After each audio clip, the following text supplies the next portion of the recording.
Hi friends, welcome to our channel. இன்றைக்கி நம்ம செய்ய போகிற ரெசிபி என்னென்னு பார்த்தீங்கன்னா, நல்லா சூடான இட்லிக்கும் ஊத்தப்பத்தோடு வச்சு சாப்பிடக்கூடிய சிம்பிளான சட்னி ரெசிபி. எப்பவுமே ஒரே மாதிரி செய்கிறத விட இந்த மாதிரி ஒரு தடவை செஞ்சு சாப்பிட்டு பாருங்கள். டேஸ்ட்டு சூப்பராக இருக்கும். நல்ல புளிப்பு காரத்தோடு இந்த சட்னி அவ்வளோ டேஸ்ட்டாக இருக்கும். ஒரு தடவை செஞ்சு பார்த்துட்டு எப்படி இருந்துச்சுன்னு கமெண்ட் பண்ணுங்கள். இப்போ கடாயை ஹீட் பண்ணிக்கலாம். கொஞ்சமாக ஆயில் சேர்த்துக்கோங்க. ஒரு 5 பல் பூண்டு சேர்த்துக்கோங்க.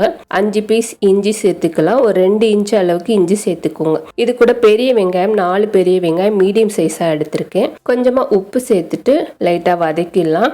ஓரளவுக்கு வதங்கினதுக்கு அப்புறமா இது கூட வந்துட்டு நம்ம மீதி பொருள் சேர்க்கணும். இந்த மாதிரி நல்ல கலர் சேஞ்ச் ஆனதுக்கு அப்புறமா 3 பெரிய சைஸ் தக்காளி, சின்ன சைஸாக இருந்தால் 4 கூட சேர்த்துக்கோங்க.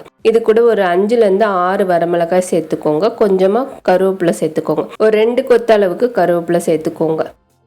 நீங்கள் விருப்பப்பட்டீங்கன்னா இன்னும் கொஞ்சம் கூட கருவேப்பிலையை அதிகப்படுத்திக்கலாம். நல்லா சுருளாக வதங்கினதுக்கு அப்புறமா ஒரு 50 கிராம் அளவுக்கு வறுத்த வேர்க்கடலை சேர்த்துருக்கேன்.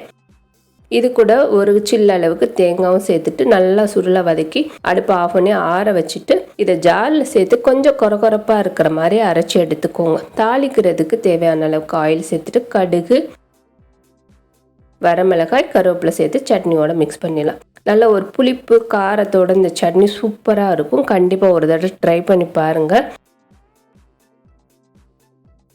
இந்த வீடியோ உங்களுக்கு பிடிச்சிருந்துச்சுன்னா மறக்காமல் நம்மளோட சேனலுக்கு சப்ஸ்கிரைப் பண்ணுங்கள். தேங்க்யூ.